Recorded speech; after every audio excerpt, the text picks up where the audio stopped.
Hello, my name is Benjamin Hart. I'm an American attorney and the Managing Director of Integrity Legal here in Bangkok, Thailand. As the title of this video suggests, we're discussing foreigners snapping and snarling about immigration rules. What are we talking about here? Well, I thought of making this video after reading a recent article from the Pattaya Mail, pattayamail.com. Article is titled, Thailand's 10 and 20-year visas face surging Chinese demand. The thrust of this article is in a very different direction from this video.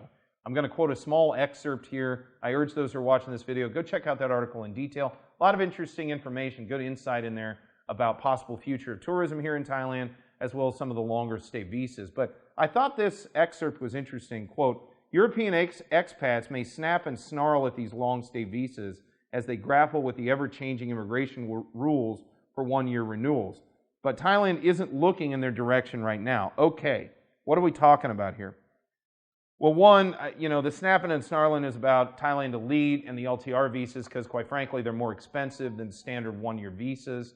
They're also kind of talking about how there's been significant ongoing changes to the Thai immigration system, going back really to about 2018. We started really seeing, especially in the retirement categories, we started seeing things change. We saw some major changes occur in the retirement visa space going back about a month ago, where we saw new requirements come online for the OA retirement visa associated with insurance requirements or money in the bank associated with being able to show coverage for medical problems.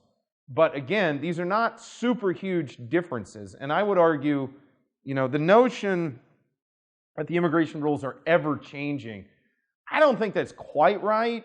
I do get what they're saying. It is rather fluid, and it does kind of feel like, and I use that word specifically, feel like. It's not really a logical notion. It just kind of feels like the immigration system is in this constant state of flux all the time. To some extent it is. Now, this may just be kind of a byproduct of what we do here in our office, or maybe my thinking is a byproduct of this. We just deal with it all the time, so it doesn't really bug us. And I get it.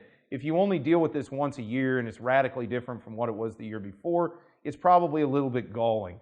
And honestly, for those who feel like, they're a bit overwhelmed by the rules with respect to extension of status, it may not be a terrible idea. Contact a legal professional, gain some insight and guidance into how best to proceed.